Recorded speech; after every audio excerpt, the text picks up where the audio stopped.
Hello, everyone, and welcome to Bigfoot Odyssey, and it's Drawing Bigfoot. I hope everybody is doing all right out there tonight.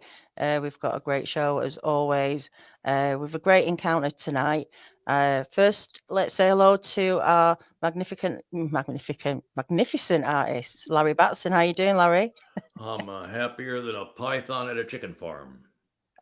I'll be pretty happy that.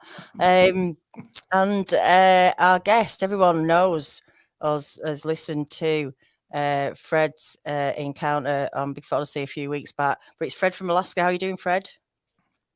I'm doing good, thank you. Good, good. Now, I know you've had several encounters, but we're going to talk about one in particular tonight, the one where it was looking in the window at you. Before we start, sorry? No, I was agreeing. I said, yeah. Sorry. It's all right. So before we start drawing, I know you gave us your encounter when you came on Bigfoot Odyssey, but for anyone who's new here or hasn't heard it before, just give us a brief outline of that situation, and then we can go into more detail once we start the drawing.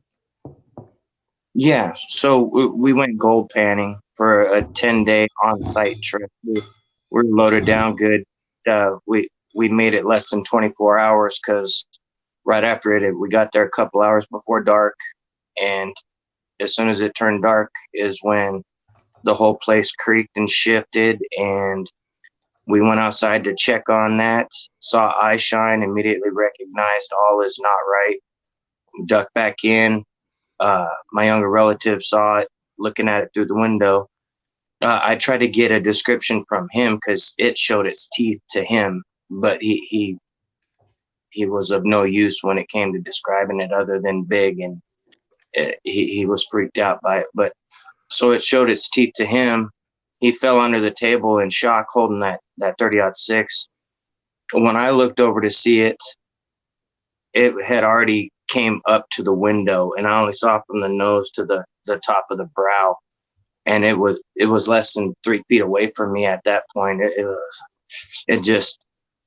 It all changed so quickly. So we made eye contact, scowled at me, and as it was going to its left, my right, it was autopilot, just boom, boom, boom. I started shooting through the wall. Large scream, whole place shifted, and then it went dead quiet for hours and hours because my older relative shut down, wouldn't speak. My younger relative was of no use to communicate with, and it was basically a bunch of hours of just terror sitting in the quiet before he started his communicating with me again. And then we decided to look a little while later, saw the big black one.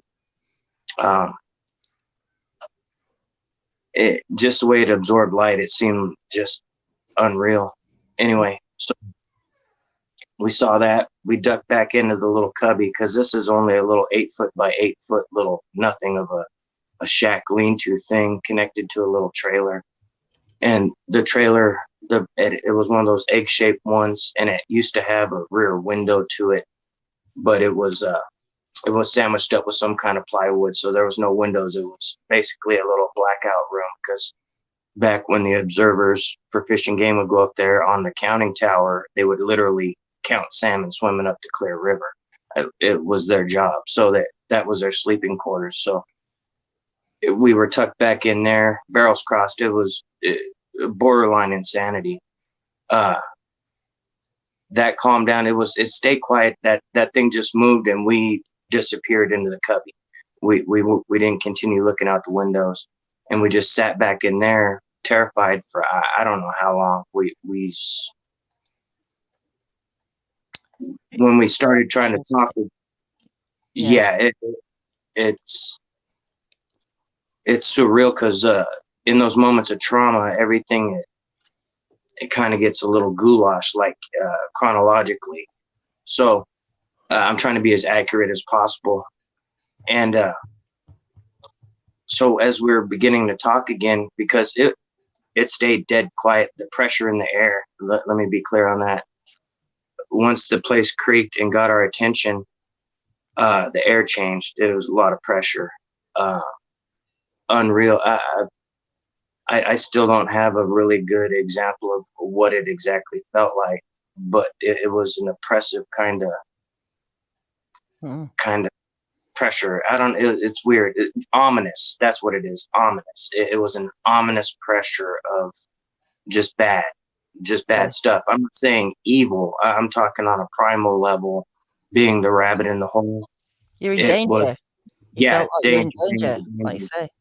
Yeah. Yeah, and that was the only reason I started shooting through the wall. It wasn't oh, I'm gonna be a tough guy and start blasting at the hairy man. No.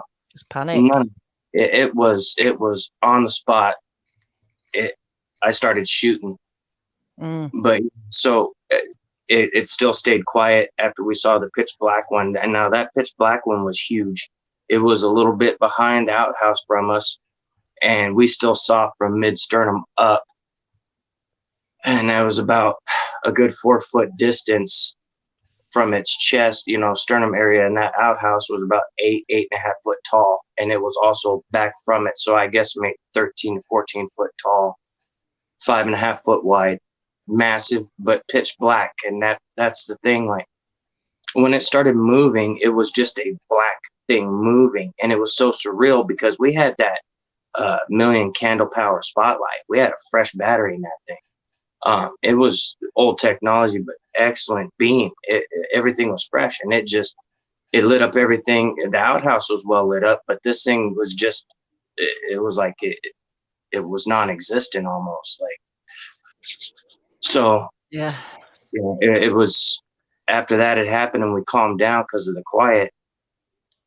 We started talking about getting the hell out of there, and of course, it took a few minutes because I was babbling stuff. He was trying to babble stuff. He wanted to straighten this little nail and nail the door shut. And it was like, dude, stay with me. You can't. That's just not. So anyway, there was that kind of stuff because it was terrifying because a lot of people have commented, "Oh, that's brave." No, I was. Trust me, I wasn't being brave. I had hundreds of rounds of ammo at my disposal. I shot when I had to, and that was it. It wasn't some gung ho. I wasn't raised that way. We're lifelong subsistence. I mean, I have you thought your life relatives was on the line. You thought your life was on the line. Yeah, and there was that's it. no doubt. Yeah, there was no doubt in my mind. I work predator control. I know dangerous when it's there. This was on a level that was so above that, it's unreal. So as we're getting our gumption to leave, that's when we hear them. Well, it sounded like rotor wash off in the near distance, just thump, thump, thump, thump. But it was one of these running by, and we start feeling it in the ground as it got closer and then passed us. And all of a sudden, it just erupted, a bunch of it running around that place. And white knuckle terror, it sounds exaggerated, but I was gripping that shotgun so hard, I would have to let go of it every once in a while so I could feel my hands. If it was a lesser material, I would have embedded my hands in that gun. It was hard to do anything, every little micro movement. Anyway, so as that running was going around, now, like I said, it's a goulash of stuff, but I distinctly remember hearing some sniffing going on, man. And the thought of something sniffing right on the other side of this little nothing trailer. This is a glorified tin can connected to a glorified cardboard box. There's nothing to this place. But yeah, it was crazy intense. And about halfway through that, I was almost getting mad because I resigned myself to death. And so I was getting beyond the terror to a point of, I got to do something more. I died basically in my own mind. So a certain part of that fear was taken away. I could focus more on escape and let's get a plan together. Let's get out of here kind of thing. So after it goes quiet, that stomping around, you could tell they were different sizes by the impact. So once that stopped and it was quiet, now I'm guesstimating about 45 minutes because it's starting to get light off in the distance. There's that slight change going on. And because it had been quiet, we were able to calm down and start getting our nerve up again. Like, okay, we're gonna make our break for it. We got our game plan together, and you know, when the 2020 hindsight thing, when I look back on it, even at that point where our confidence was building because it's getting lighter out and all that, I still didn't think we were gonna see any other side of this. I really didn't. For one, there was at least 5. The 3 I shot in the tree line, the one I shot at, and then that big one behind the outhouse. And anyway, so we're getting our plan together. I'm guesstimating 45 minutes had gone by since the running around had stopped. Now that's a guesstimate. We weren't necessarily in our right mind, so it could have been a little longer. But there was a visible distance or difference in the light outside. It was fall. It was mid-September in 06, so there was fall colors for sure, but not all the leaves had fallen off of what birch trees there were, and there was mainly black spruce because there's muskeg and stuff just north of that position where all these little creeks feed into the Nuyucuk River. It's salmon spawning area, lagoons, all that kind of stuff back up in there. So it's mainly the black spruce in that tree line. Anyway, sorry, just my memories working overtime. Well, let's relax a little bit, and we can go into more stuff. But why don't we start drawing this one, and then we can talk more about, if you want to, about your experiences up there, because I mean they were truly terrifying. You can tell that. Yeah. Anyone judging It you helps to or share it. It's one of those things. I've been hearing a whole lot of someone take his hunting license and this and that and all this stupid stuff, just because people don't listen to actually what's being said. Yeah. And like I said, anyone judging you, no one unless they're walking in your shoes and in your situation, and you can tell you're not a trigger happy kind of guy. I think you're very thoughtful and mindful of the things that you do because of the work that you do, and you have to keep your wits about you. And you did what you had to do. That's how you felt at that moment. And like this comment here, can you imagine seeing it a 12-foot being, whether it's 12, 15, or 10? These things are terrifying to look at. So yeah. What was scary is there was no eye shine from that thing either.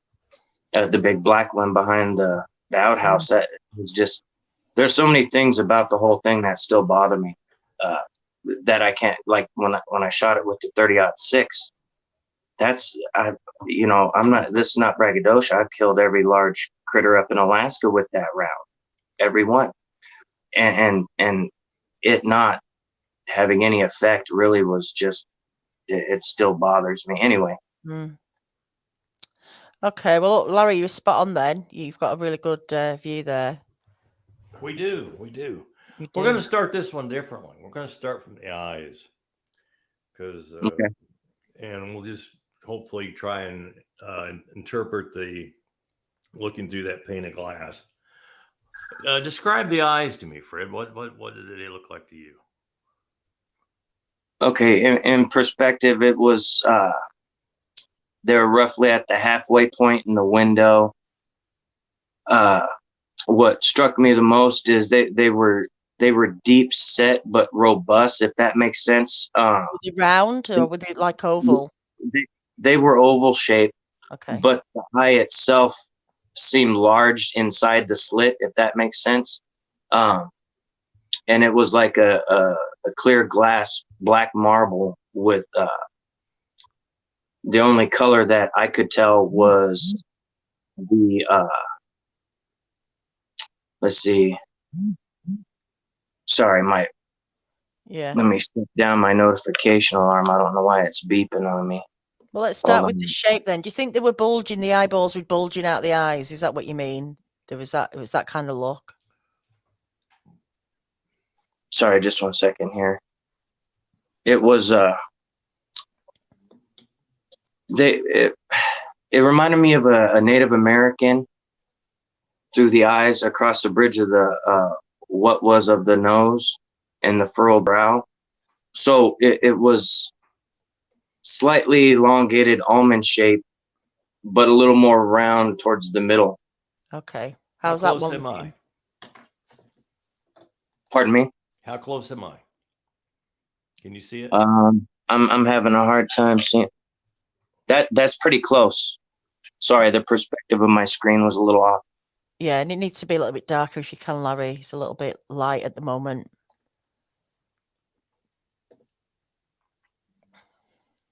Like that? Yeah, it just looked a little more squinty once you put the eyelids on there or whatever. It was a little more squinty. A little more squinty.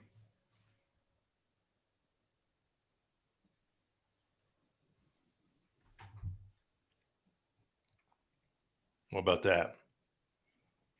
Yeah, that's pretty close. Because then it from that point going towards the other eye is where it was a very defined crease in the scowl between the brow. Okay. Just for perspective on what you're drawing there. Okay, about this far apart. A little more. About that far apart. Just a hair more. Yeah. That's quite a wide gap, isn't there? That's a big. It was a very big head in the window. Yeah.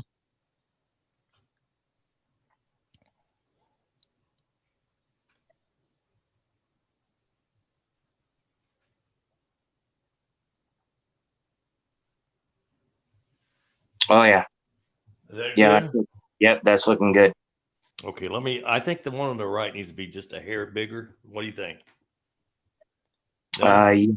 Yeah.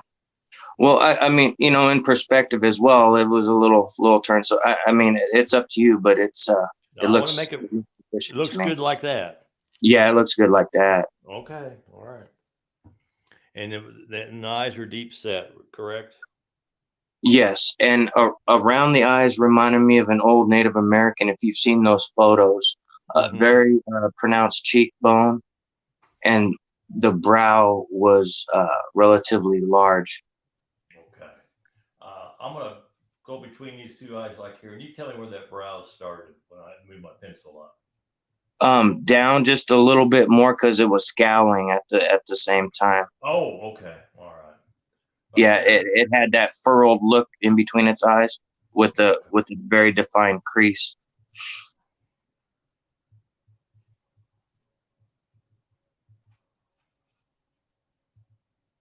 Yep.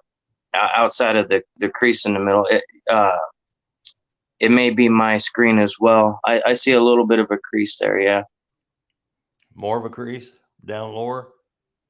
Yeah, because it was like a real deep crease because of how thick its brow was. Okay. If that makes sense. Yeah, it makes sense.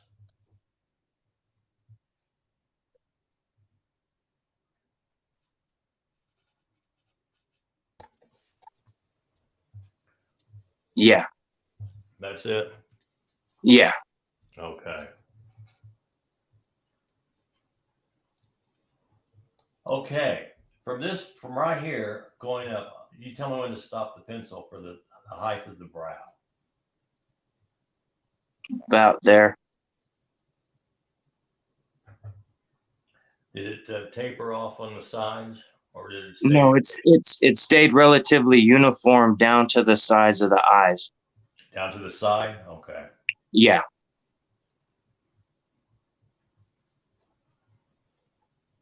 Oh, it's a big brow ridge. Yeah. Like that. That's pretty dang close. Yeah.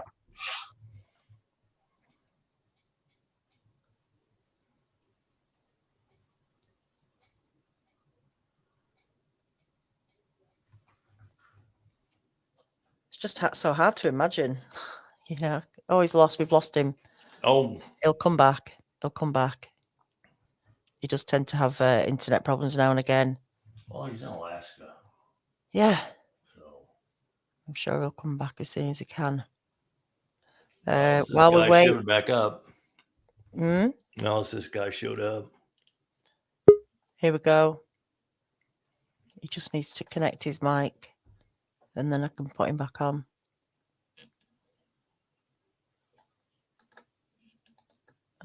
Just while he's doing that, here we go. You back? Okay. Can you hear me? Yeah, I can hear you. Okay, great. All right. That was good. Sorry about that. That's I don't know okay. if that was me. I'm in Alaska, so That's Yeah, what I said. Don't worry about it. Don't worry about it. As long as you can get back. I said he's in Alaska. What the hell? Okay, how does that look, Fred? yeah, that looks good. Okay. What about And the nose? the nose from that middle of that brow furrow there in the crease in the middle, there was the slightest bit of a bridge, and then it was flat to the face all the way down to where I lost view of it. So it would be about, oh geez. Watch my pencil. Tell me. Yeah.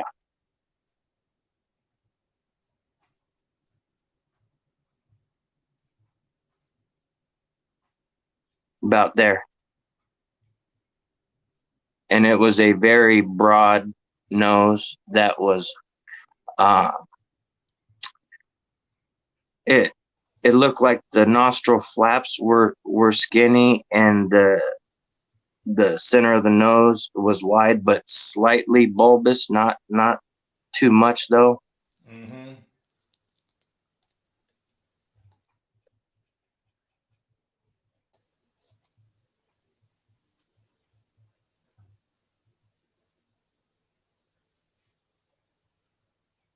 How close am I? Besides that one. Pretty close. It's just a hair wider than that. Hair wider. Okay. Oh, than this right here, or this? Yes. The nostril flap, I guess we could call it. I don't know what the biology term is. Nostril flap. Nostril flap. I have no idea what the Yeah, it works for me. I'm sure someone will. Technical term for the nostril flap. Looks like the one that you just finished on is a little more hooked than what it was. Yeah, I've got the other side looks right. Yeah.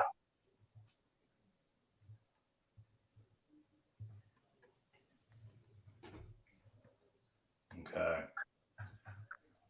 And the nostrils were just they weren't very big at all. They just, I don't know if it was my perspective and it was like flaring and unflaring its nostrils, because my eyes locked on its eyes, but then again I saw it as well. It was,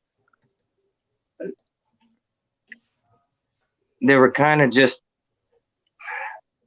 like you say, it could have been breathing in. Yeah, it's hard to say.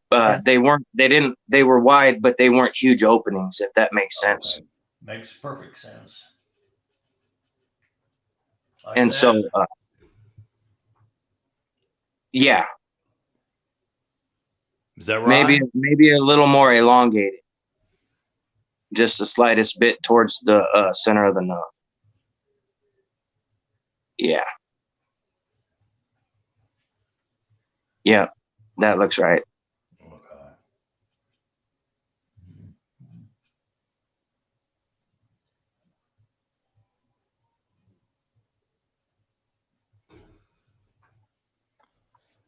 What do you think? Yep, that looks good.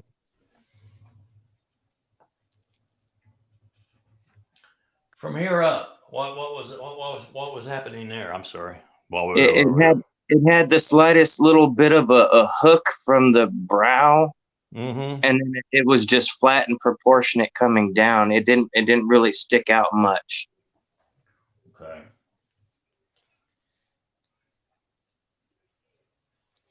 Kind of like that. Yeah. The resolution on my phone is garbage, so I got to change my perspective to. Sure. Do whatever you need to do. Yep, that looks pretty close. It narrows tighter towards the where it meets the brow. Okay. Just the slightest bit.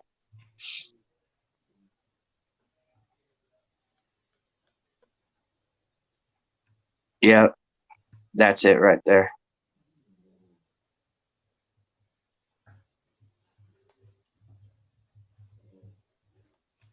What about underneath his eye? You said he had a very dominant cheekbones, like almost like a Native American. Yeah. Okay, well, let me try just by looking at this and what I'm doing so many of these and what I think it might happen here. Like, could be wrong. Something like that. Yeah, but a little flatter and broader.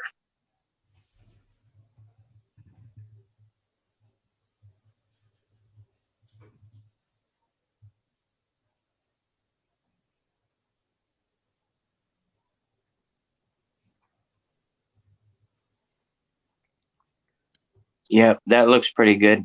It was a little wider on the outside.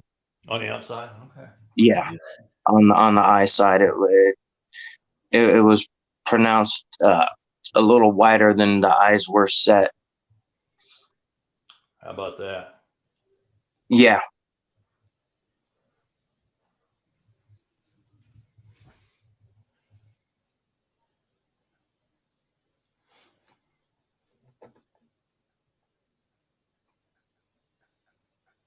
No. Damn pencil went out of control.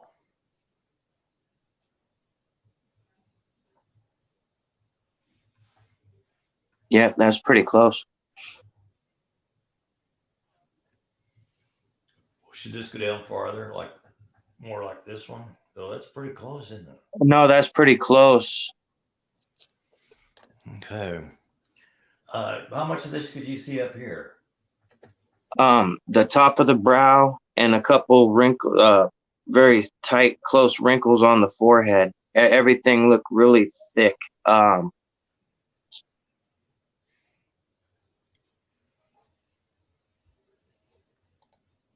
Texas Jack says, looks like a Picasso piece at this stage. It does, doesn't it? It really does. Okay. And you couldn't see the mouth, correct? No, I couldn't. But from the cheekbones going down to where I lost sight of it, it was wide. You could tell it was tapering wider as it went down. As far as when I saw the hair on that side, you know how hair, the way it grows and naturally the way it lays, you could tell it was definitely getting wider. Yeah. What was it? Why couldn't you see the bottom of the mouth? Is that because where the window ended?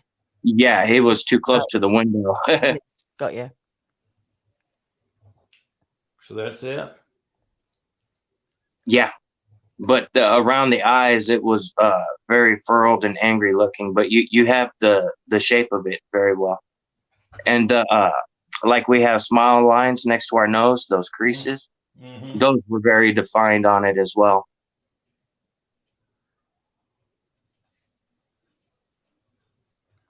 Are we going to try and put a mouth on this thing? I'd be just speculating. Yeah. Well, that smile line needs to be a lot wider.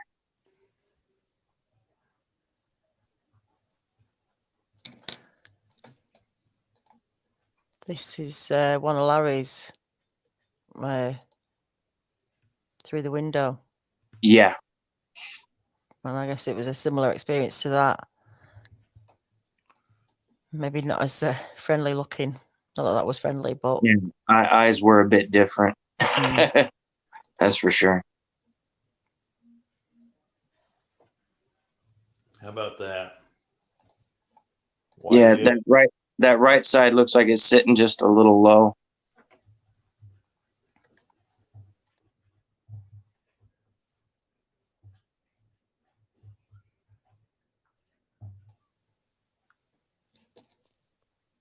I think this will come together again when start shading in. Yeah, and below the nose and nostrils, the only thing I could see was just the tops of the, like a, what would be a thick looking mustache. I mean, that's the best way I can express it. Just thick looking mustache. And then it was spartial hair between that smile crease in the bottom of the cheekbone, where there was wisp of hair here and there. And it was kind of like that up until the brow. Okay. So all through here, just wisps of hair? Not that whole area, just between the nostril flap and the cheekbone out towards the side of the head. Okay. Because there was no hair on its nose or its around its eyes or on its cheekbones. It was all just below that. And you could see no white in the eye at all? It was red. It was like a clear glass black marble with a red eye shine reflection. Nothing that it was emanating itself. It was an eye shine. Okay. All right, let's see what happens. Let's go for it.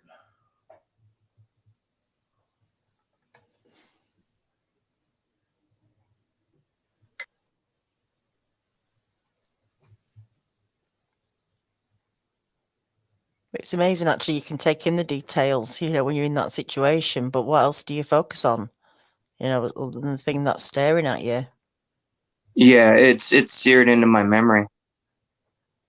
Yeah.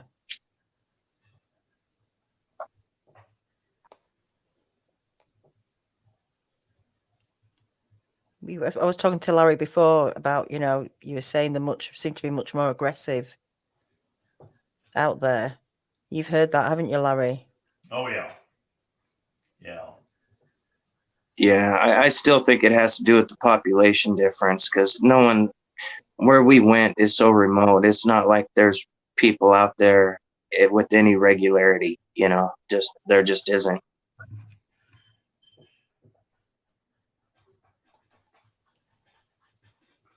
Well, one thing that's out there that would keep them on edge would be bears. Yeah, and that's what we thought it was initially. When that place first creaked and I saw the movement in the window, we just assumed a large coastal brown bear. I mean, and that's their home territory as well, and they get huge. So something that big outside the window isn't far-fetched. It just turned out to be a different predator.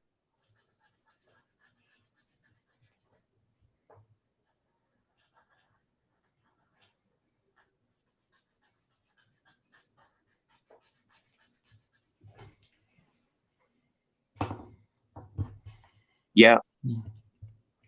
How are we doing so far? Doing well. It wasn't as much what red light or red eye shine was reflecting wasn't all that much where it was at. I don't know if its pupils were dilated because of the light or what, or not dilated but constricted because of the light or what, and that changed it. But it wasn't. It was present, but it wasn't. It didn't overtake the look of the eye, if that makes sense. Yeah, it makes perfect sense. Like I said, a translucent black marble. Oh man, just I know of people that live with one nearby, and it's been known to peek in the window every now and then, and I couldn't hang with that. No. Eesh.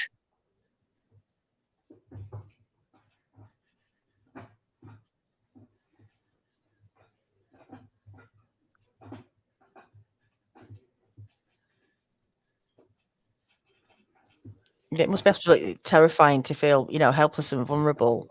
The size of these things is just too much to process, isn't it? Yeah, it's pretty.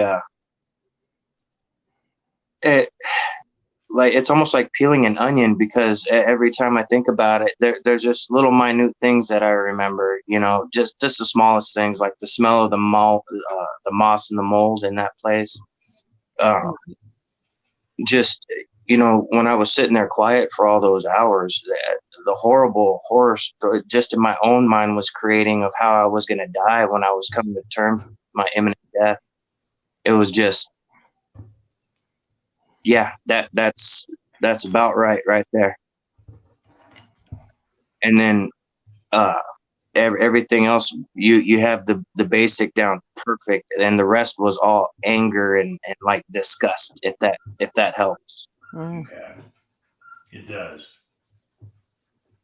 Because the look it gave wasn't, you know, for those who think maybe there was an opportunity there for some kind of exchange of pleasantries of any kind other than shooting, there was nothing about it that was of that nature. They weren't being curious. They tried to draw us out on an ambush, and had we not seen those red eyes, we would have right around the corner, right into this thing's arms. It's just not worth imagining, isn't it? You know what? Well, I guess you can't help. Yeah, like I said, I sat there for I mean, a handful of hours contemplating that exact thing. Like, but in the moment, I didn't put together that it was an ambush. It was all terror and white knuckle gripping the shotgun and pumping the lantern, and it periodically talked to anyone who had listened. When your brother as well wasn't dealing with it very well, was he? It wasn't my brother. Oh, sorry, the person. Yeah, no, it was a younger relative. Yeah. Sorry. And that's hard, isn't it, as well, when someone's losing it or just not. Well, what was the worst thing about it is that he had been with me on bear control. This guy he was standing next to me when I was charged by an 800-pound coastal brown bear. He didn't flinch. He didn't waver. He helped me dispatch it, and that was it. He didn't run. There was no cowardice of any kind. None of us had that. And so for that extreme to cause that, it really, it was messed up. It was really messed up.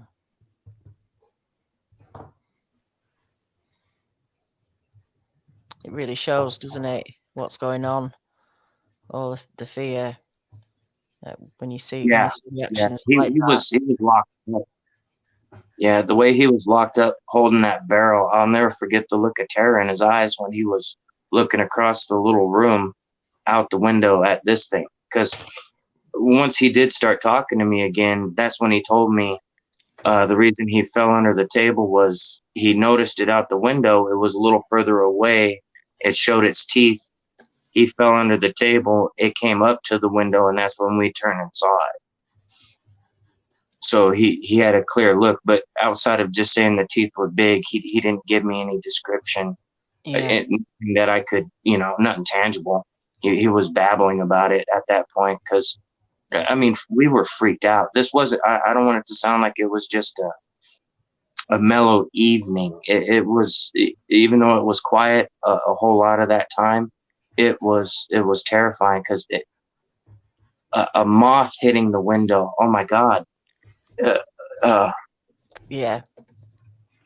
on pins, aren't you? You're on pins. Yeah, I can't even imagine. It's like there's so many times where some little bug would have hit that window that there were several times I almost shot just straight out the window. Wow. But it just things like that were going on. It was. And then the consequences, you know, just say you did shoot one of these things to a point it couldn't move. It's the consequences of what could happen when you do something like that.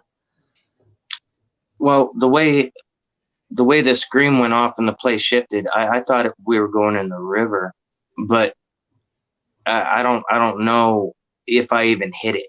I really don't. I was swinging in its direction, but I'm assuming I did, or maybe it was enough. Something happened, splinters or something that caused that, or just shock of the gun firing. But it's all speculation. But I think the initial just starting to shoot, it changed the dynamic of what was happening in that moment. Yeah. they must be able to pick up on it as well. You know, and like you say, they're more menacing, aren't they, up there? They seem to be more, you know, out to get you, maybe. Well, I don't know, and that's the weird thing, because usually, you know, other times they usually make a noise in the distance, shake a tree. If you're closer than that, they might throw something at you, but it's always get you out of here kind of thing. The way they came in on us, and usually when you spotlight these things, they will avoid it. They will duck behind trees and whatnot. And I guess what one of the creepier things is, those eye shine, once I beamed the 3 sets, they didn't move. They didn't try to avoid the light, and it was almost defiant in that moment. That's how it kind of, that's a good word for it. It almost seemed like they were making a showing, like, yeah, we're right here, you know, that kind of thing. Because in that instant, we jumped right back inside that door. It was no, as soon as we saw that, we were in unison getting back in there. It was real quick, but it was just, I never seen it like that. I've never, you know, everyone's heard horror stories of stuff, but to like be in a situation where it's actually happening. Hey, Larry, that's looking really good. Oh, thank you. Yeah, to be in the story, not just reading it, is a different. Right. Oh, also the skin, Larry, underneath the eye down to the bottom of the cheekbone had a lot of fine wrinkles in it, like creased wrinkles. Okay. You know how you see on some older Native American pictures where they got just those defined kind of. Sure. Yeah, it very similar to that, but just on a bit larger scale, of course.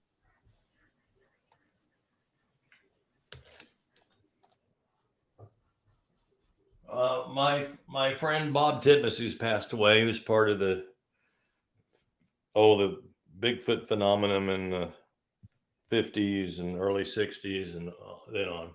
The first one he saw was in Alaska, and it was off the Wrangell Narrows, south. Oh, okay. Yeah, that's a heavy populated area as well.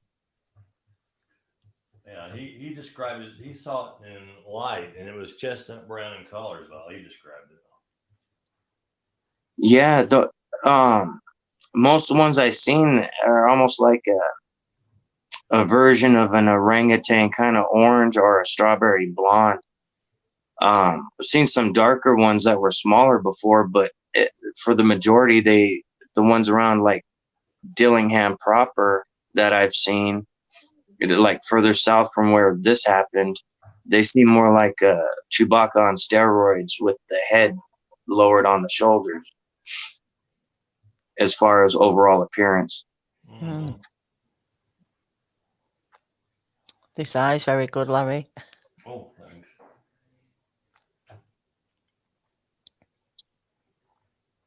Great detail there. Just while you're doing that,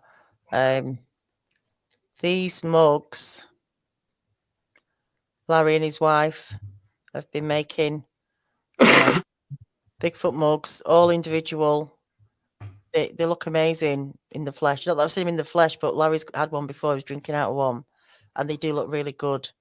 So if you're interested in one of these, there's a link on in the Bigfoot Odyssey group where you can contact Larry and get yourself one of those. I need one over here, Larry. I hear you.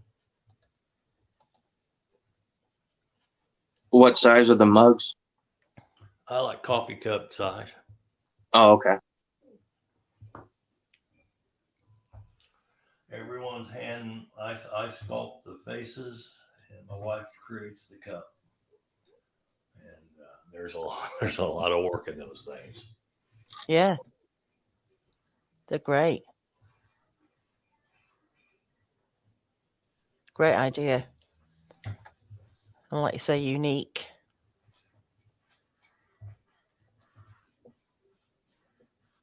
How's that looking? She has the mug screen up. Oh, It's down now. Oh, okay. There must be a little bit of Yeah, a delay. that's looking good.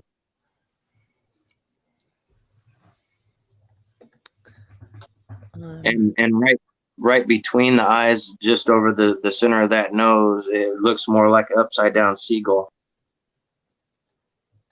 Just for reference, when you get to that point. Right in here. Yeah. Once you make it over there, it was a very defined like crease in the middle going up, dividing like the first part of the brow. If that helps. Like this.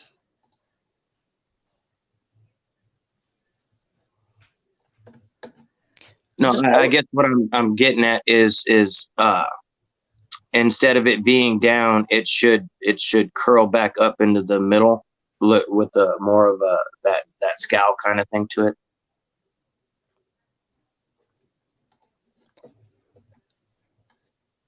I'm not sure.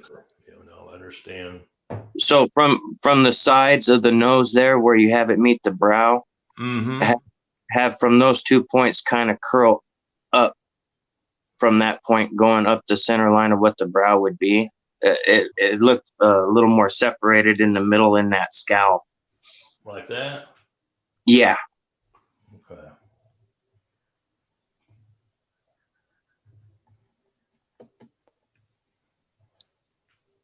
Is that it?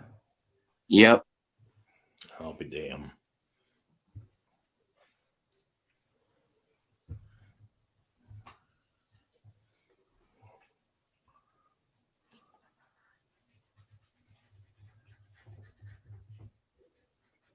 Never seen one this big with the eyes so wide apart. It was big itself. I would probably guesstimate just by the sheer size of its head, and the window was about the top of it was probably 4.5 foot off the floor. So it was obviously hunched down. Just because there's no way it was a dwarf with that big of a head, But yeah, it was probably at least 10 foot itself. So it was peeking up into the window, crouched. No. It was bent down. Got you. It pulled itself down level to look in the window down at him when he fell. Got you.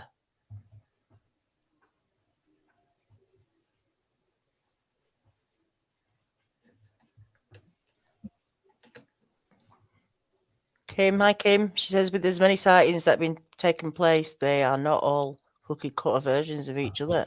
Don't understand how they are those who think they don't exist. Yeah, they're all different. They're kind of the same, but they are all different and individual. I guess like we are. Yeah, they all have a type, but not type's a kind of a misnomer too. They all have similarities as far as their structure, like the forearms being longer, a certain way they stoop walking. Everyone knows what I'm talking about. But they vary in looks just like we all do, like you said, for sure.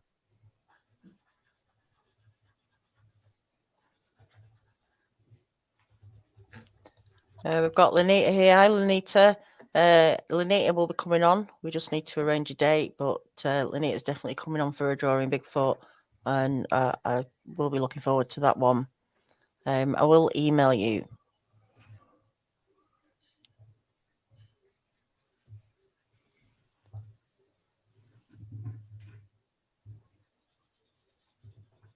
Yeah, it's mesmerizing, isn't it, to watch someone drawing? You can just get drawn into it.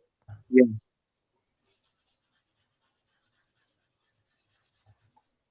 Yeah, I mean, looking back after it threw the rock and everything, I still think I would have fired on it. Yeah, I mean, I don't know though. Yeah, it's easy to kind of rake it over the coals in 2020 hindsight. A different situation, isn't it, when you sat safe?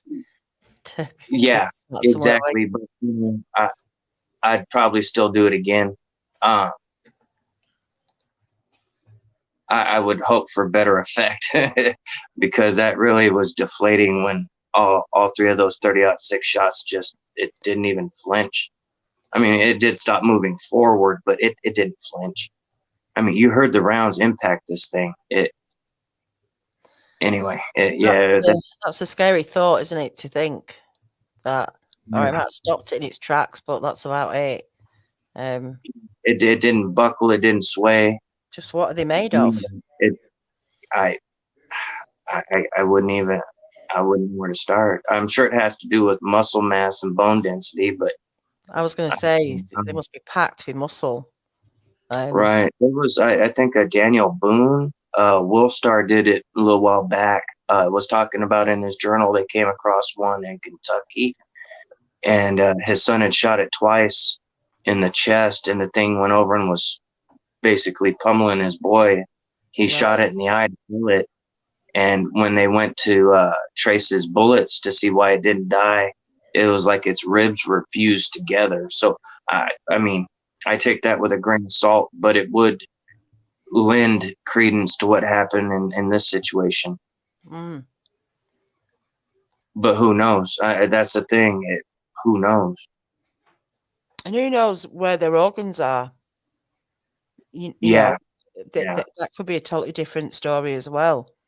Yeah, believe me, I've gotten advice. Oh, you need to shoot it here. You need to shoot it with this. And you know, to each his own, I guess. I know what I had wasn't working. So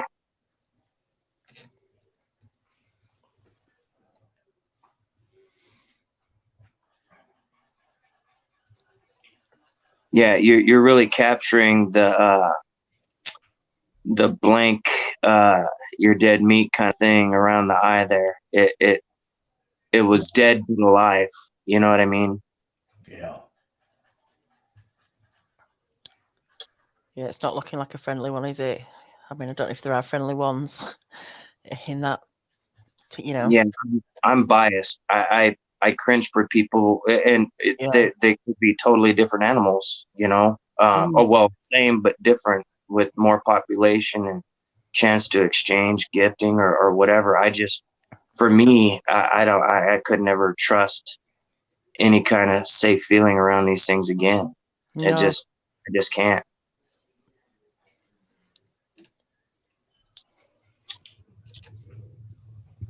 And you know, you're right. I mean, if this is just a wild animal, like a bear, you'd be exactly the same situation.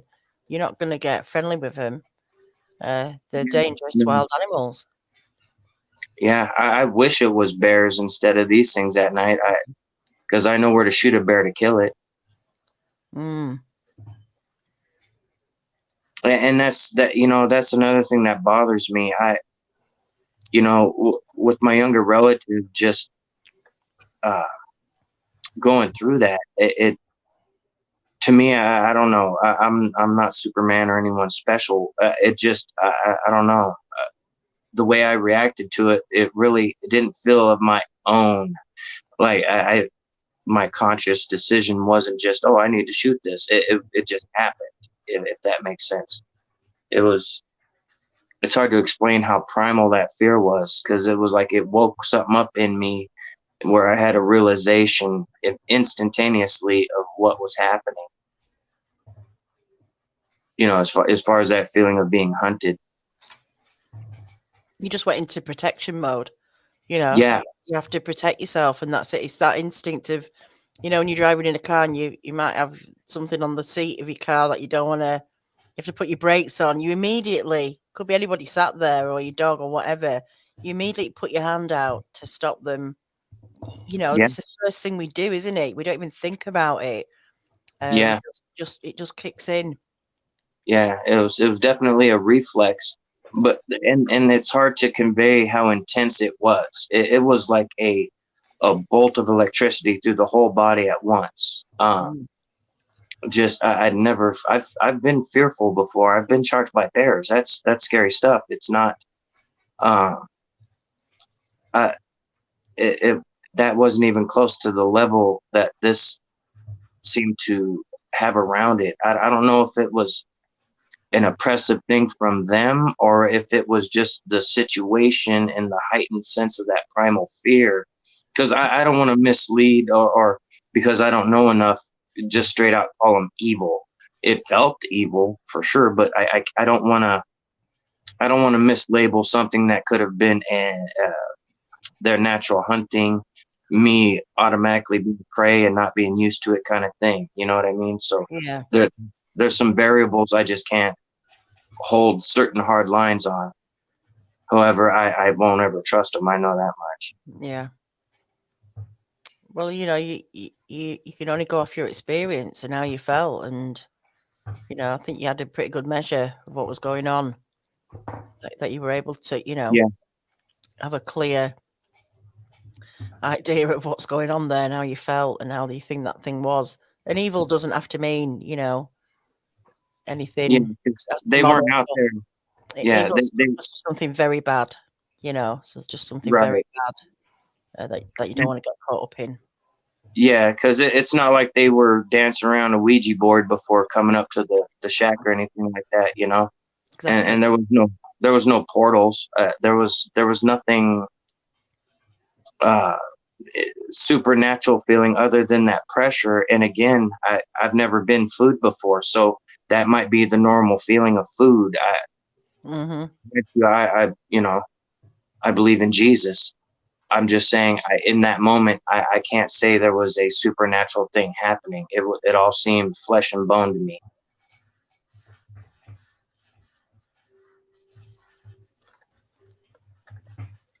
It's very hard just to put words for these experiences, you know, and so we shouldn't get too hung up on the way people are trying to describe it, because it's, you know, hard enough just describing one of these things, what they look like, let alone how you were feeling. You know, putting it into words, like you say, sometimes very difficult to find the words of these experiences.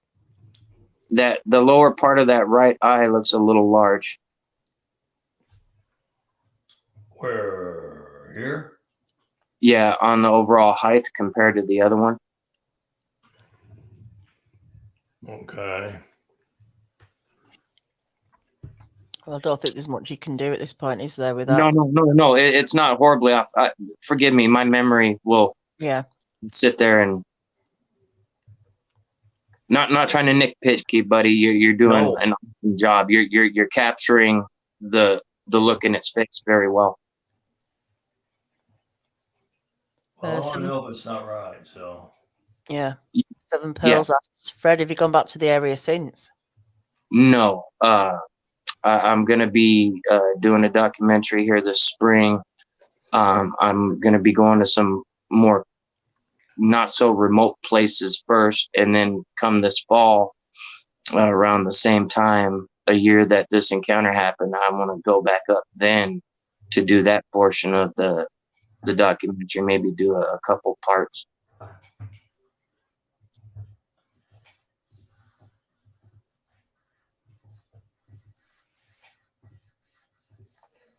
If anyone's got any questions, put them up in caps for me, please.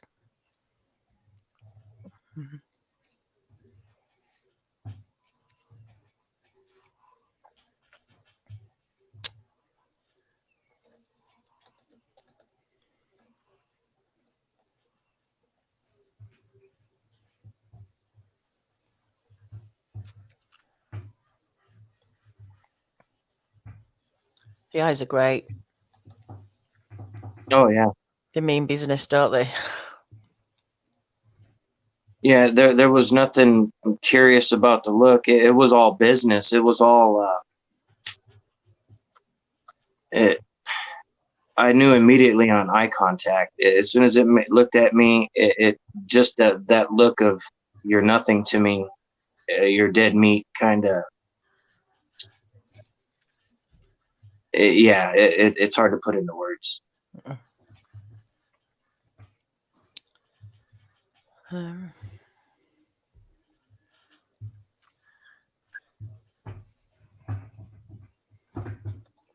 Jody says, hi, Jody. A lady soldier that was in detail to kill a group of Sasquatch said their hearts are in their armpits.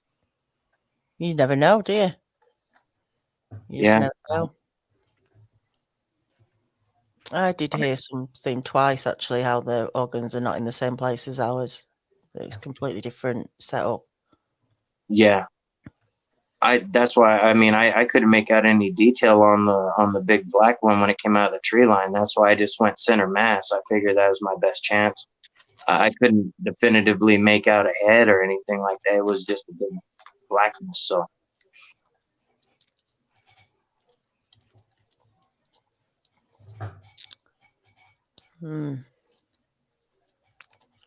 I don't imagine shooting one is a good idea. No. Hindsight's great, though, isn't it? And it's all situational, isn't it? In that moment, sure, you felt like it was either them or you, I guess, you know? Yeah, it definitely wasn't a pleasant feeling. There was nothing that there was just nothing about it that even had the slightest sense of just something curious. Like I said, it was in the air. It's hard to explain. Everything was off. Everything was off. It was. Yeah, I just don't have the words other than those ones I just used. I guess I have some, but they don't adequately. Yeah. No, I understand. These experiences are incredible. And just to think, you know, these things are out there for those who haven't, like me, who've never seen one. I can't even imagine bumping into one. You know, I guess I always get a kick out of usually if I'm giving a talk, I'll have teenager, somebody walk up after the program and they'll say something to the fact that, well, if I saw one, I'd track it. I go, yeah, all right. Yeah, I may do that on this trip, but I don't know. When it comes to that moment, it may just be, yeah, let's cast that, and we'll carry on. I still have mixed feelings about it just because what happened. Is there going to be quite a few of you? Is there going to be quite a few of you there? Just two of us. Okay. Safety numbers. Well, when we go up to Nuyakuk, it'll be a larger party than that. But as far as logistically, it's just easier for these places closer by if it's the two of us. Mm-hmm. We're going to have necessary security provisions, satellite phone, all that kind of stuff. Because it's not just these things out there. I live in Alaska. There's everything wants to kill you. Are you kind of safer in the daytime? Do most things come out at night, or is it just an all day 24-hour feast? It's just as good in the day. Okay. There's really, there's a rule of thumb. Of course, most critters do most of their moving in the mornings or the evenings. There's some standards for the ungulates and whatnot, but a roaming hungry bear, it could cover so much ground. Oh, it's unreal. I mean, we've spotted them 2 miles away with a spotting scope, and within a half hour, they were crossing a river down in the valley below us at probably 800 yards. So they can really get to moving along. And you don't want to track them long because they do backtrack on you. And it's not, going coastal brown bear hunting, there's certain things you got to be prepared for. Bob Jackson, the Yellowstone Park Ranger, talked about, because he patrolled the most remote area in Yellowstone, lower states, the Thoroughfare District, by himself hunting poachers. And he would talk about, he said he really had only 2 instances with bears that he says, when you walk out of your cabin at night, you'll hear a whoa. And basically you have 3 or 4 seconds to know whether the bear is going to kill you or just go the other direction. Yeah, it all happens rather quickly. Like when we'd work bear control, that could be nerve-wracking because according to the guidelines the village council and elect and get laid out, we had to meet certain safety criteria as far as direction of shooting. They would line out, so many bores or whatever they wanted done, depending on the volume, because they're thick over there. The bears, they get, if it's unchecked, they could really balloon in population, even though they only breed every 4 years, every 2 years or so. They can really start adding up. They don't have much competition outside of larger males, so they can really get thick pretty quick. And then with all the salmon to feed them, it's not like they have to really fight too much to get a meal.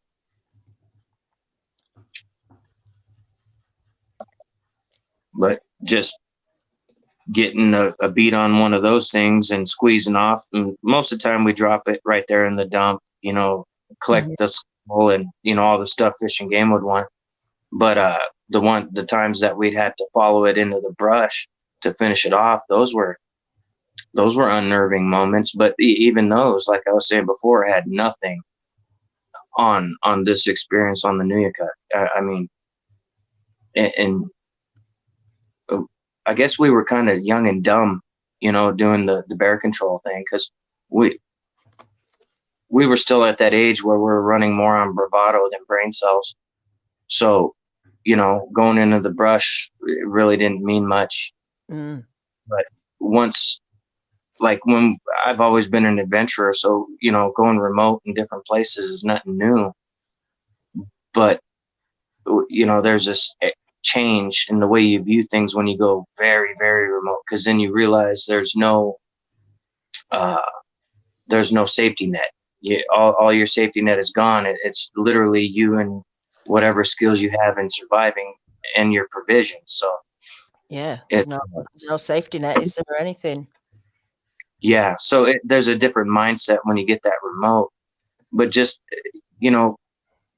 many years of dealing with bears and other stuff, this experience, even other experiences like this, curiosity, shake something, throw something. There was a couple times we had to put shots in the air. We didn't have any valid targets or anything, but just to make more of a noise, because the way they were moving around the group, it was like they were tightening the circle. Everything that I've ever dealt with was always initiated by them, outside of like twice. We chased one inadvertently with a snow machine for a brief wait, because we thought it was a trapper in a fur coat. But we found out as soon as we were getting closer to the tree line, because it looked like big snowshoes, someone running in snowshoes. So we assumed it was someone we knew. And once we got closer to the tree line, the tree line just started shaking. All the spruce trees and stuff started shaking. And one of the lowly birch that was in the little group of trees there just got snapped. You just heard it crack, crack. And so we just, snow machined on out of there. But it always involves aggression in some form. It may not be an all-out, what you might call a charge or what have you, but it's always aggressive in nature. I mean, I'm not the only Alaskan, and it's not unique to me, but I just don't hear enough from other people from up here to get a valid comparison of maybe it's just that area, maybe it's, but historically speaking, all over the state, it's been the same way. Yeah. Well, hopefully, if there aren't people watching you in Alaska and you're experiencing this stuff, get in touch with us, and or come on the Encounter Hub on Thursday and share your stories without being online or being filmed or recorded. It's a great place to be, I think. Fred, you've come a few times, haven't you? Yeah. I've been on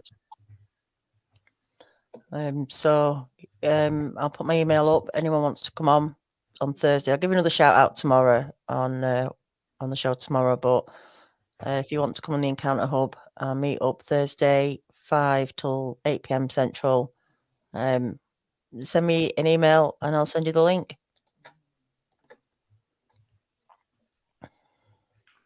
How's it looking? I was just about to say it's looking good.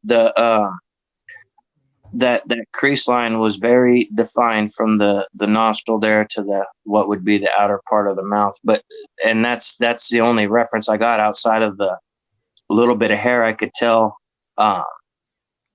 going down those laugh lines, and then sparse underneath to the cheekbone, and a little bit on the sides and on the top. It was in the window. And you said it had a mustache as well, some sort of mustache. Yeah, you could see a real thick line of hair underneath the nose, but it didn't move enough in the short period of time for me to get any kind of width of the mouth or anything like that. It was all. Yeah. This is an interesting point. Mid-South Squatch, how you doing? If Sasquatch wanted you dead and had the chance, you wouldn't be here to talk about it. Now, we hear a lot about that, don't we? Why don't they? They have these opportunities, I don't know. but they don't take them. Yeah, that's another thing. I don't know why. I don't know if it was because I started shooting immediately, and had I not, I don't know. It's all speculation. Yeah. I don't know. And that's where I got the feeling that we were being toyed with, and they were like feeding on our fear. Like when they were running around the shack there, the intensity, it felt like it got worse the more terrifying I felt about it. I don't know. It's hard to explain. It was very, very unnerving on a primal level. That's just really hard to explain. Yeah. Has a Wardley right?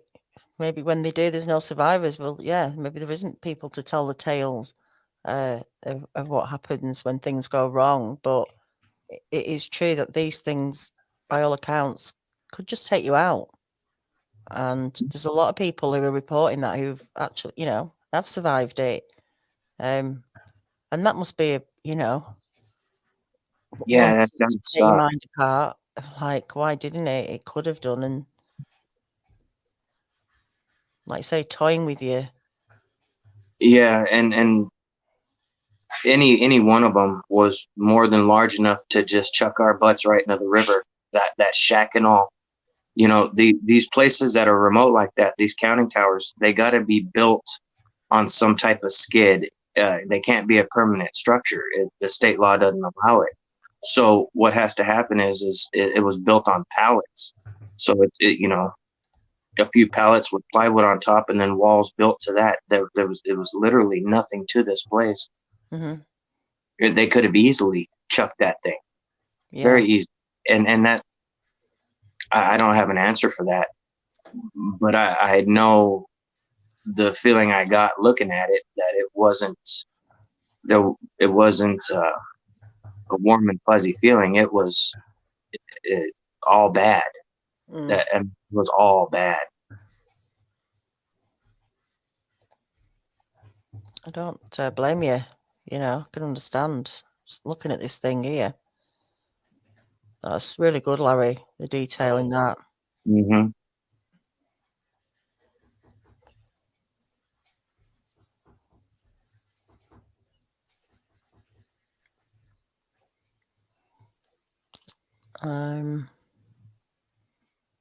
Parts unknown, the masked presidents. I also think these beings are not from here. I think they jump or move through portals at times. Maybe. Who knows? I personally, I've never seen it. But it's like the same type are in Alaska, though. The same aggressive type are in Alaska. The different ones in Florida. I mean, would they? I mean, I don't know. I don't know how portals work. Right. Well, I know there's a dentist in Fairbanks. He has a YouTube channel. He does metal detecting. I think it's like Keithy 66 or something like that. Anyway, he has a video on there of his experience up by Fairbanks. He was just out metal detecting, and one of these things was nearby, started screaming at him and throwing small rocks at the guy. And he's a dentist. You know what I mean? He's got a lot to lose by putting out some arbitrary wannabe Bigfoot stuff, but he didn't embellish anything. You know, the video is on YouTube, but yeah, it's interesting because I try to tell people here in Alaska, if one's around, they will come in on you. If they don't directly come in on you like they did him, they will come in on you without you knowing it, and then make some kind of noise to where you notice them, and then you know they'll shake a tree or do whatever. But the most unnerving thing about those kind of situations is there's always more than one. So at least that's been my experience. Like even what we thought was a lowly female out on an alpine meadow in the dead grass, if the wind hadn't have blown, we wouldn't have seen it at all. It was literally it reminded me of like a lion. A little bit longer hair though, but it was obviously a female when she stood up, because when we noticed it, that's when she stood up. We saw her, she turned and ran, and just her coloring once she hit the tree line where the alpine meadow was going downhill and the tree line started, as soon as she got to that area, she literally blended in so seamlessly, like a baby duckling in the dead grass. Very similar effect. So, and I know she was still moving through there because I saw the movement. It's just that natural shades just blend in so seamlessly to the surroundings. You're not going to pick up on it easily. Like I've said, you know, they're just there they could be there just in plain sight, but you just Right. not seeing them. Larry, from under the cheekbone there, and between the most furthest out point of the nostril, there was wiry like single strands of hair almost as well. In here. Yeah, and just along where the sides of the cheeks would be. Yeah. There was single wiry hairs. In here. On the line, is it? So just describe it again. Just between the two, like what would essentially be the cheek. There was like sporadic little wiry hair coming off of that as well. It wasn't like a full mustache. Yeah, just underneath the bag there. What looks like and the bone. Here. No, further down, just down from your darkest shade line there, between that and the nostril tip. It was just some periodic little wiry hairs going in the same direction as the smile lines or the laugh lines, creases. Oh, okay.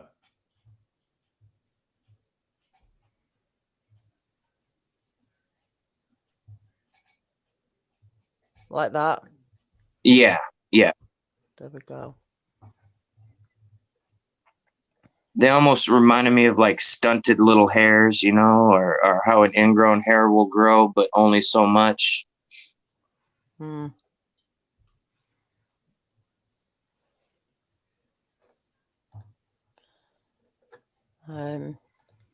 Just once again, guys, if you want, sorry, Fred. No, you're fine.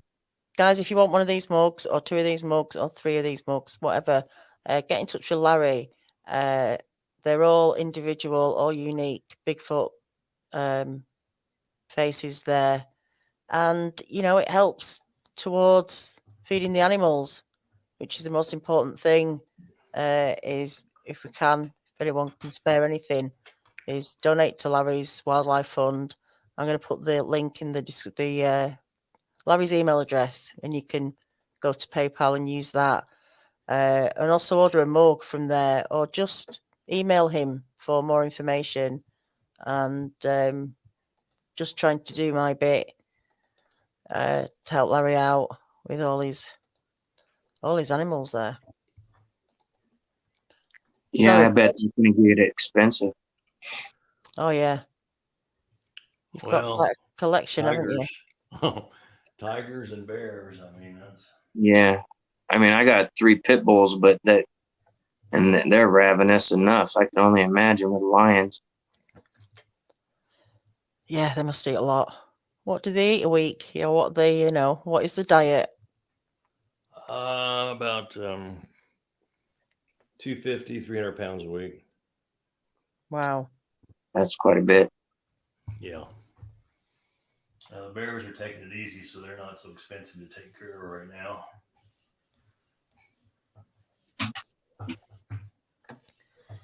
You don't think about it, do you?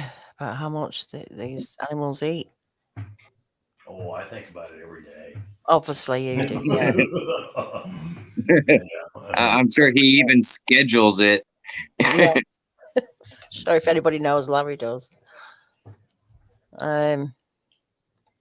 Jamie's got serious outside of just below the nostril, Larry. Yeah. It appeared to have like a Steve Harvey style like mustache line underneath its nostril and smile line. Okay, so like right through here. Yeah, and that's about all I could see. That filled the window. Okay.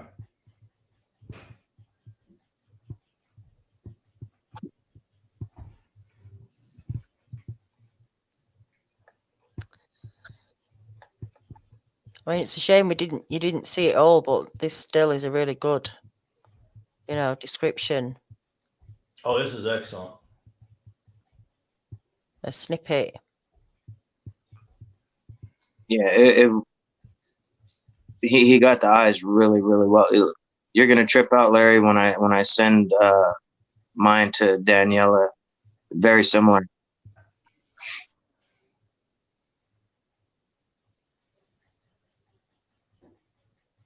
Well, so how big again? Sorry, Larry. No, I was going to say, as he would know, that for an artist to do this just from description, it's a challenge. It is. That's why I'm trying to be as descriptive as I can to kind of help you out. Well, you've done a great job. And you have too, Larry. And it's a challenge and therapy for you, isn't it? Because you have Parkinson's, which is something you have to live with and adapt with, and this really helps you. A good exercise for you. Yeah, it is, absolutely. People don't know when we finish these shows, I'm thoroughly exhausted. Yeah, it's a lot, and that people don't realize. Fred's probably like me. If I was doing a drawing like this just to do it, I'd work on it for 20 minutes and set it down, go do something else, come back, take a fresh look, go, okay, don't know, let me do this. Yeah, I know that very well. And to do one of these in a couple hours or an hour and a half, it's always a challenge.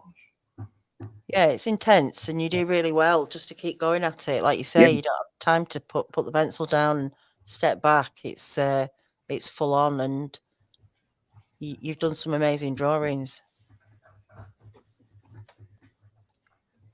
What about that mustache there, Fred? Yeah, that's looking good.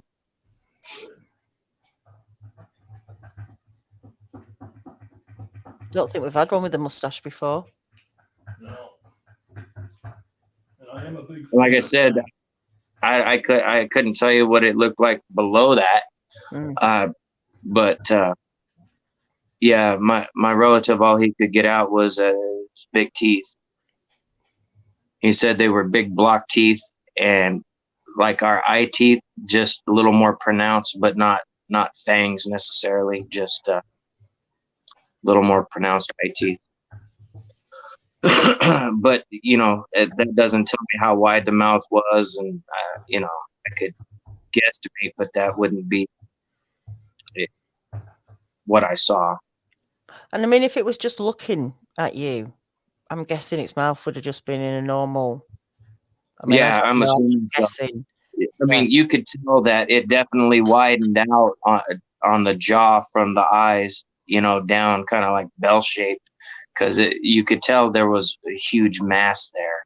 But it was that portion of it was very vague because of how the light was shining through the window and how its face was being illuminated. And its position, of going down is going to change the shape of your face, isn't it? Slightly. So what do you think? Yep, that you're going to be surprised how similar that looks to the one I drew. Should we tweak it? Yeah, give it a tweak. Yeah, do your thing. And then we'll put it up. Yeah, a lot of great detail on there. Leanne Kennedy, Larry, your drawing is exceptional tonight. All of them have been good, haven't they? Yeah, definitely. And me, I only draw it at times as a form of kind of like therapy.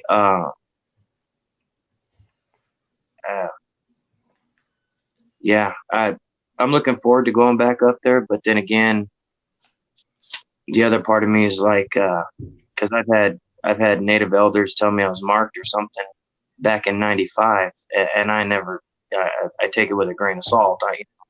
But just that thought kind of is, what if it's true?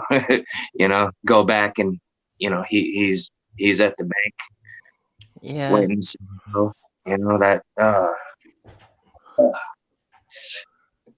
Yes, that's a real close, Larry. Well, we'll tweak her here. It actually would pass as one of my drafts on it. You know what I mean? Cool. This chat's going. Hi, Dorothy. We will do. He's going to have to send it to me though at some point. He needs to find it first. We were going to try and do it before the show, but when I get it, I will put it up in the community chat. I'll put an image up side by side, so you can all get to see it. Yeah, I'll get it to you within the next day or two. Yeah. No Yeah, very, very close. I think the only thing that would be different is I actually drew the window, and that's about the only difference between what I drew and what he's got down there.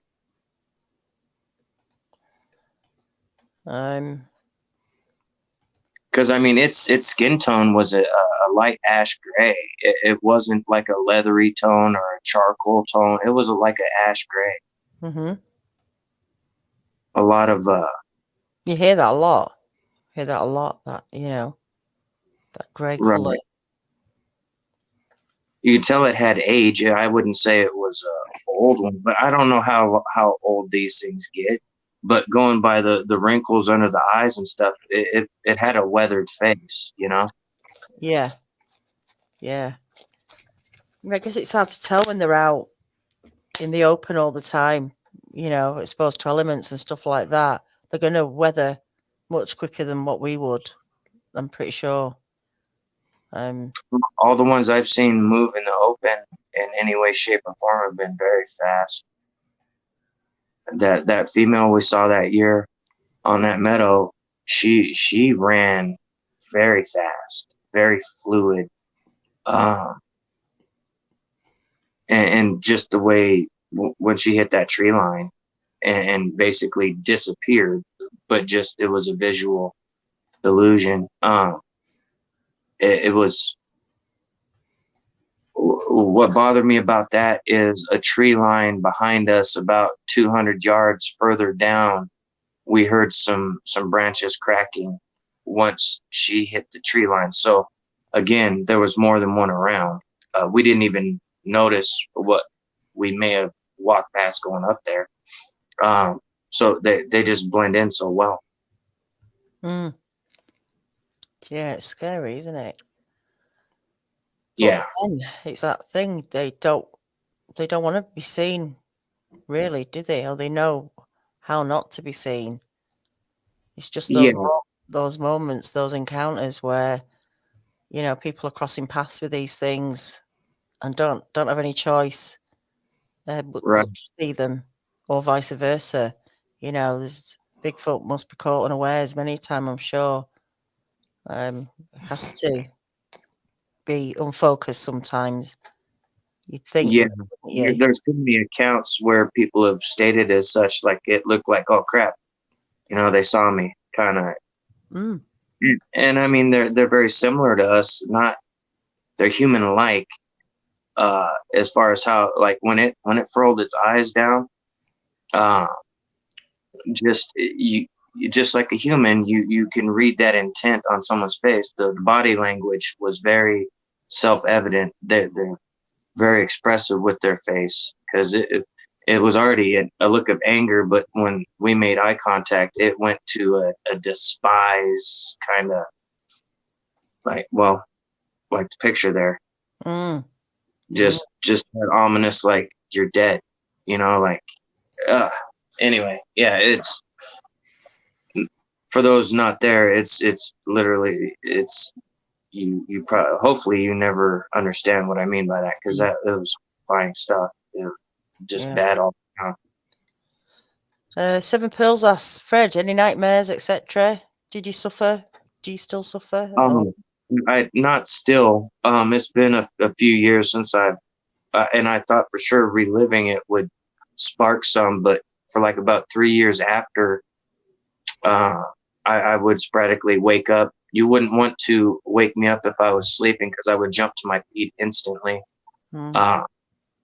Several times, my buddies, where I was living in my condo, I'd have friends over and let them stay or whatever, and if they would wake me up, they were always worried I was going to hit them, because I would jump to my feet in a heartbeat and, like, basically be at the ready to attack, because it was I drank more, just a whole litany of I was trying to self-medicate through the trauma, because the ones I went through it with shut down about it. They wouldn't even talk to me about it. So yeah, it was a very isolating situation. It's a lot to carry. It's a lot. It's a big load to carry, isn't it, on your own, without being able to talk about it? Well, yeah, and some people would say, well, they didn't hurt you. Well, yes, they did.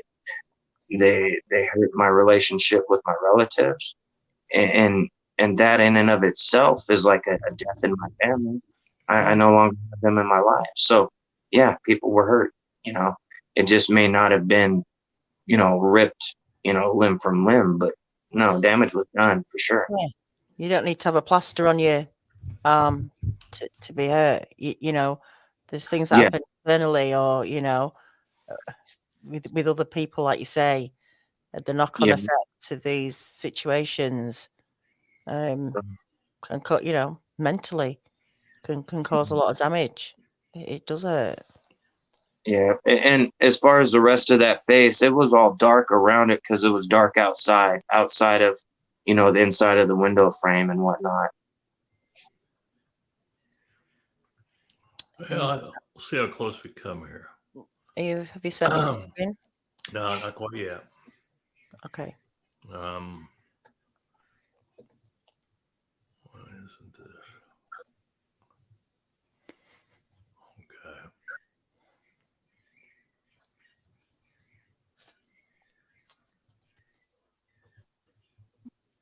Texas Jack, how you doing? I wouldn't call it a nightmare, but I have the same recurring dream ever since my encounter in 2013. They're the worst ones, aren't they? The reoccurring, just the same thing. Yeah. Oh, I could imagine that would be hard. For me, it was more the just being woken up, like feeling in danger. It was that was the only reoccurring theme. It would be different points of that experience, as far as some of the most terrifying were when I would snap out of a dream, when I would be dreaming that I was sitting in that chair, basically by myself, squeezing that shotgun with that hiss of that white gas lantern. It was, yeah. Anyway, that was pretty rough moments. Just give me 1 second and I'll get this one. Not to bring it up again, but we don't want to forget about the Bigfoot mugs available. Oh, yes. Handcrafted by myself and my lovely wife, Cheryl. They look great. 2 are the same. They're a good size as well. This is a little one. This actually is a good size. Yeah. So yeah, anybody wanting a mug, contact Larry Elbatson at peoplepc.com. And if you want to help out and contribute to those bears, tigers, lions, snakes, Baboons. critters, all of them, if you want to help out, a little donation to help Larry keep his animals going. Right, let's see what we've got here. Well, a little bit slow tonight on here, but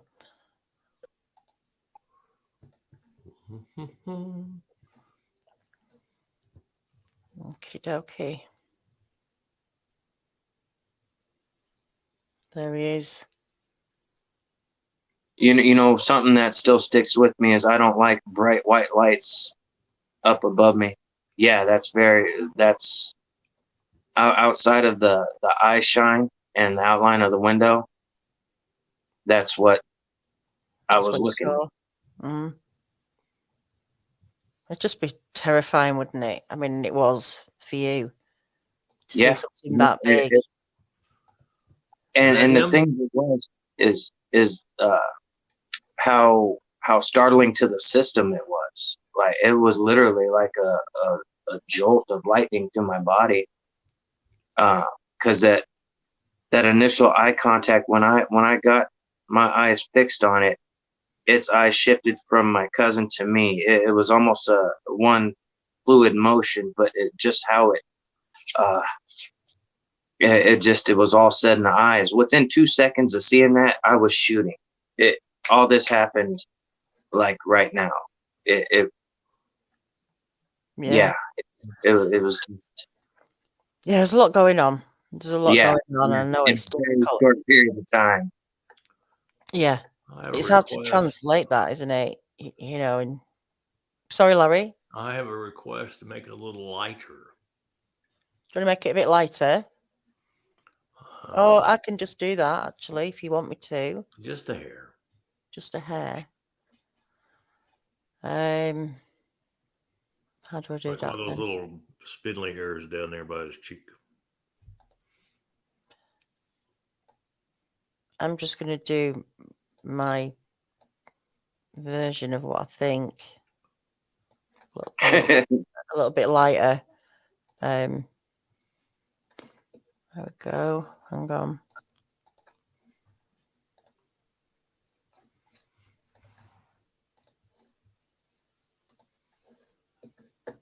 Oops. Okay. How's that? I can't see it. That's it. Probably come up in a second. I think there's a little bit, tiny bit of delay, isn't there, with the video? Yeah, we get an internet by dog sled team, so yeah. Outside of the amber red eye shine, that's yeah.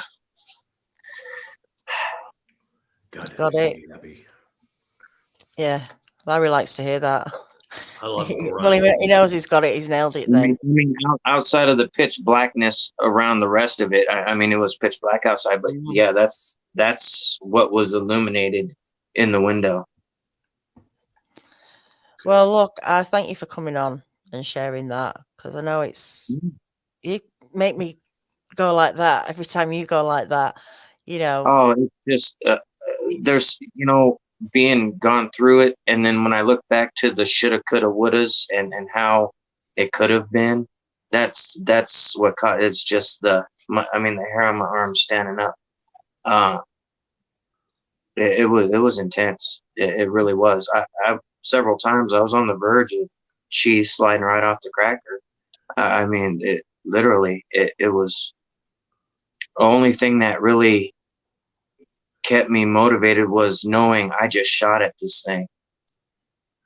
And that was the driving force, that I knew there was repercussions in some form.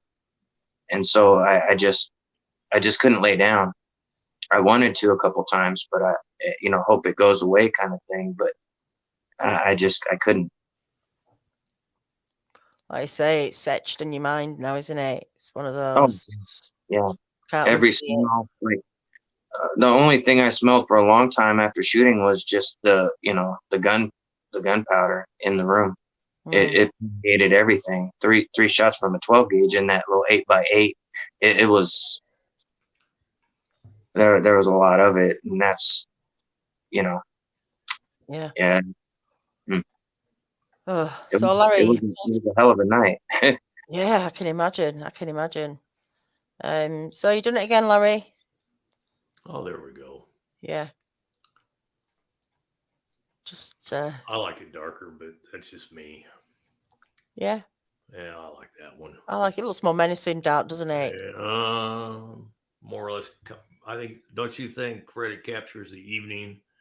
Yeah, and if you know what, the luminescence from the eye shine would really bring that right into where I was at about that shade.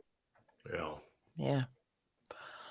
All right. Well, once again, thanks, Fred, for taking us through that again. Yeah. Really appreciate that. And of course, you, Larry, and your mugs. You've got a bit of a queue for these, haven't you? There's a bit of a queue going on for the orders. Yeah. There's always one for you, though. Yes. L. Batson at peoplepc.com, or find Larry Batson on Facebook. There'll be a link in the description, and go and check him out and his mugs and all the other stuff that they do. I mean, they just have so much going on there. So, guys, thanks for everyone in the chat for joining us tonight. We'll be back tomorrow night on for Wednesday Encounters. Again, Larry, Fred, thanks very much. You all have a good evening. And yeah, thanks, Larry. Thank you, Fred. Nice meeting you. Yeah, nice meeting you as well. All right, Danielle, we'll talk to you guys later. Y'all have a good night. All right, guys, take care. Good night.